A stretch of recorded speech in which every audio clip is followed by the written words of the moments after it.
Good afternoon, students. Students, last time we have done exercise 3.1.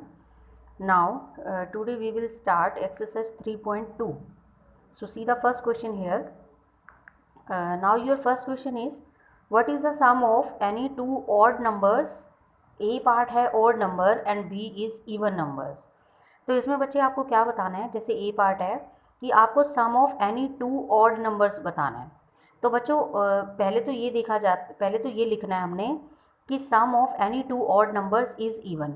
अगर हम किसी भी टू ऑड नंबर को लेते हैं और उनका सम करते हैं तो उसका जो रिजल्ट आता है वो क्या आता है, इवन नंबर। ये मैंने आपको पहले बताया था।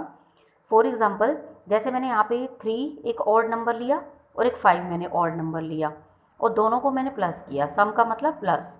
तो जब मैंने प्लस किया तो इसका आंसर 8 आ रहा है। तो 8 क्या है, हमारा इवन नंबर। ठीक है, ऑड नंबर कौन से होते हैं, जो 2 के टेबल में डिवाइड नहीं होते, और इवन नंबर कौन सा होता है, जो 2 के टेबल में डिवाइड होता है। ये मैंने आपको पहले डेफिनेशन में लिखवाया था। तो किसी भी दो ऑड नंबर्स को लेके जब आप ऐड करते हो तो उसका जो रिजल्ट आता है वो क्या आता है, इवन नंबर। ये लिखा है हमने। आगे सेकंड पार्ट, इवन नंबर्स। अगर हम किसी भी टू इवन नंबर्स को ऐड करें, सम करें उसका, तो वो इवन ही होता है। कैसे, फॉर एग्जाम्पल जैसे 2 है, 2 is a even number, 6 is also even number. जब मैं इन दोनों को प्लस करती हूँ तो 8 आ रहा है, तो 8 इज़ ऑल्सो इवन नंबर। तो देखो ये भी इवन नंबर है, ये भी और ये भी, इसलिए sum of any two even numbers is even. ठीक है, ये हो गया first part complete. Now come to the second part में बच्चे ट्रू और फॉल्स हैं। जो भी मैंने आपको डेफिनेशंस बताई हैं उसके बेस पे हैं। यहाँ पर मैंने सारे ये क्वेश्चन और आंसर इसके लिख दिए हैं, जो भी इसमें ट्रू फॉल्स बनते हैं। अगर फिर भी आपको इसको अच्छे से स्टडी करिएगा। अगर कोई नहीं समझ में आता तो फिर जो है उसको टिक करके रख लेना। मैं आपको वो जो है रिवीजन में बता दूंगी बाद में। ठीक है, इस बार एक बार इसको स्टडी करिएगा, आपको आ जाएगा समझ में। अब जैसे देखो ये लिखा हुआ है 2 is the only even prime number. तो प्राइम नंबर में, इवन प्राइम नंबर में सबसे पहले क्या होता है, 2 ही होता है, तो इसलिए ट्रू आ गया।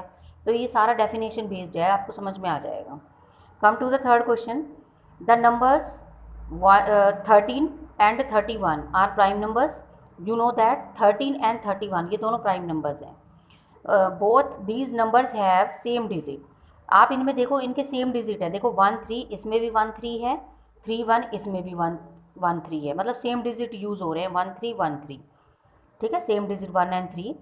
Find such pairs up to 100। तो आपको इसी तरह के सेम डिजिट के पेयर ढूंढने हैं जो कि 100 तक हों। तो सबसे पहले बच्चे हम क्या करेंगे, यहाँ पे प्राइम नंबर लिख लेंगे अप टू 100। 100 तक जितने भी प्राइम नंबर्स हैं वो सारे आपने लिख लेने हैं। 2 से स्टार्ट होते हैं। 1 is not a prime number, ध्यान रखिएगा। 1 कभी भी प्राइम नंबर नहीं होता।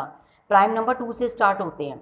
ठीक है, और प्राइम नंबर कौन से होते हैं, प्राइम नंबर वो होते हैं जो केवल अपने ही टेबल पे आते हों, डिवाइड होते हों, और 1 के टेबल में आते हों और किसी में नहीं आते हों। ठीक है, जिसके केवल 2 ही फैक्टर्स होते हैं। मैंने आपको डेफिनेशन में लिखवाया था कि जिसके 2 फैक्टर्स 1 और इट सेल्फ। 1 और इट सेल्फ का मतलब जैसे 2 है, 2 किस पे डिवाइड होता है, 1 पे डिवाइड होता है। 2 2 पे भी डिवाइड होता है, तो ये इट सेल्फ हो गया, और 1 के टेबल में भी डिवाइड होता है। ठीक है, तो जिसके 2 फैक्टर्स होते हैं वही प्राइम नंबर होता है। तो ये सारे हमने लिख लिए, 2 3 5 7 11 13 17 19 23। ये सारे के सारे यहाँ पे हमने जो है 97 तक यहाँ पे प्राइम नंबर हमने लिख लिए। ठीक है, तो इसके बाद आपको पेयर लिखने हैं जो सेम डिजिट के हों। कैसे, इधर देखिए, the required pair of prime numbers having same digits except 1 3 and 3 1, मतलब कि 13 एंड 31, इनको छोड़ के बाकी के सारे सेम डिजिट के प्राइम नंबर लिखो। तो देखो जैसा कि हमने ये पीछे इसमें देखा, यहाँ पे 1 7 है, 1 7 है, और यहाँ पे 7 1 है। देखो ये सेम डिजिट है दोनों, ये दोनों सेम डिजिट है। ये भी 1 7 है, ये भी 1 7 है। ठीक है, और अगर मैं मान लो 1 9 लेना चाहती, तो 1 9 अगर मैं ले लेती हूँ तो देखो 9 1 कहीं नहीं आ रहा, इसमें कहीं नहीं आ रहा, तो इसलिए आप ये नहीं ले सकते। आप केवल इसमें वही डिजिट लोगे जो आपको सेम दिखाई देगा, उसका उल्टा करके भी सेम दिखाई देगा। जैसे 1 7 7 1, तो दोनों में 1 7 डिजिट यूज़ हो रहे हैं। ठीक है, आगे मैंने कौन सा पेयर लिया है, 37 और 7 3। ये देखिए इधर, अगर आप इसमें 37 लेते हो, 37 और 7 3, इसमें भी 3 7 यूज़ हो रहा है, इसमें भी 3 7 यूज़ हो रहा है, तो आप इसको ले लेंगे। ठीक है, ऐसे ही आप इसको भी ले लेंगे, 7 9 और 9 7। ठीक है, क्योंकि 7 9 में भी 7 और 9 यूज़ हो रहा है, 9 और 7 में भी 9 और 7 यूज़ हो रहा है, मतलब दोनों में सेम डिजिट यूज़ हो रहे हैं सभी में। तो सभी में सेम डिजिट यूज़ हो रहे हैं, तो वही पेयर आपको प्राइम नंबर्स के लिख देने हैं यहाँ पे। Now this question is complete.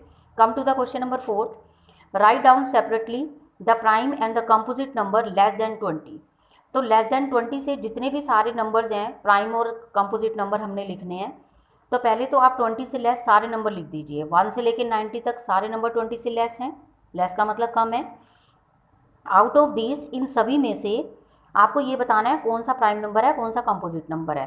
तो देखो 1 is not a prime number, मैंने आपको अभी भी बताया था पीछे कि 1 प्राइम नंबर नहीं होता, ठीक है। And 1 is not a composite number, 1 composite number भी नहीं होता, दोनों ही नहीं होते। और लिखा है ना मैंने कि 1 is not a prime number और 1 is not a composite number, दोनों ही नहीं होते ये।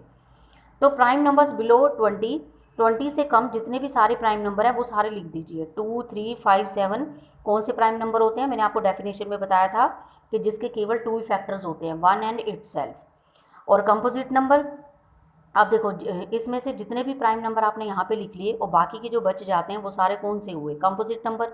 और कंपोजिट नंबर की डेफिनेशन क्या थी, कंपोजिट नंबर वो होते हैं जिनके फैक्टर्स 2 से मोर देन 2 फैक्टर्स, मतलब जिसके 2 से ज़्यादा फैक्टर्स होते हैं, वो सारे के सारे कंपोजिट नंबर होते हैं, ठीक है।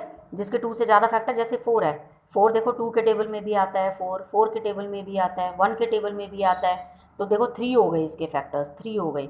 तो ऐसे ही जिसके 2 से ज़्यादा फैक्टर्स आते हों उसको हम बोलते हैं कंपोजिट नंबर। तो ये हो गया हमारा क्वेश्चन नंबर 4। नेक्स्ट मैं आपको नेक्स्ट वीडियो में सेंड करती हूँ। Have a nice day.